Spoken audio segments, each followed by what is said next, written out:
سلام البنات ومرحبا بكم في قناة مطبخ زهرة. اليوم جيت نشارك معكم واحدة الحلوة بزاف سهلة بزاف بنينة واللي هي البنيون. تابعوني واكتشفوا المقادير.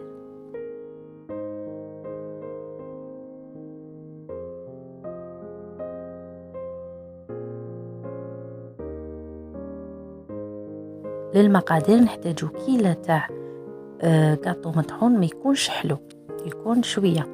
عندنا كيلة تاع كفريط وكاس تاع كاوكاو محمص ومطحون وملعقة كبيرة تاع كاكاو وملعقة كبيرة تاع حلوة الترك وملعقة كبيرة تاع زبدة طرية ونلمو حليب نسلي كما راكم تلاحظوا. هيا نبداو في طريقة التحضير. هنا حطيت جميع المكونات، الكاطو والكفريط والكاوكاو، وزدت حطيت الكاكاو حلوة الترك كما راكم تلاحظوا.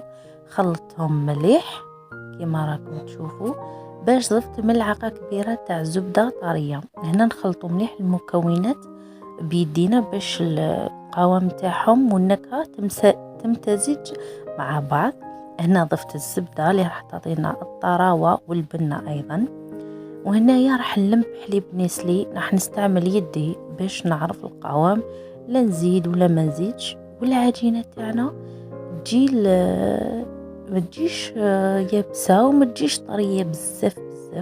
راح تشوفوا معايا كيفاش تجي، راح تحسوها بيدكم كي تكونوا تخدموا، اذا تزيدوا واذا لا.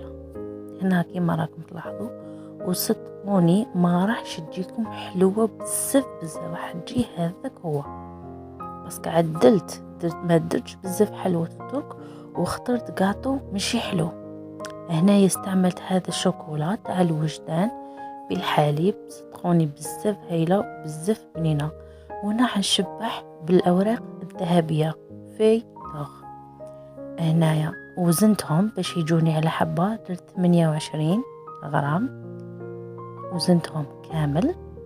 بعد هنايا ذوبت الشوكولا تاعي ودرت لها ملعقة كبيرة تاع زيت، وكان باقي لي كاوكاو هذاك المحمص زدتو.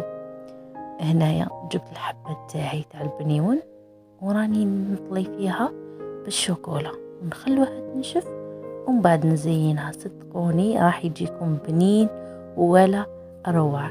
جربوا الوصفة وان شاء الله تعجبكم كيما راكم تشوفوا. هاوليك البنيون تاعي، شوفوا كيفاش جا بعد ما زينت له ودرت له هذه الاوراق الذهبيه كتزيين. وانتم تزيين اختياري كيما تحبوا تزينوه زينوه. نتمنى تكون عجبتكم وصفه تاع اليوم، خفيفه ظريفه للعيد. نتمنى تجربوها وتخلوا لي تعليق وجام، ونتلاقاو في فيديو قادم. الى اللقاء.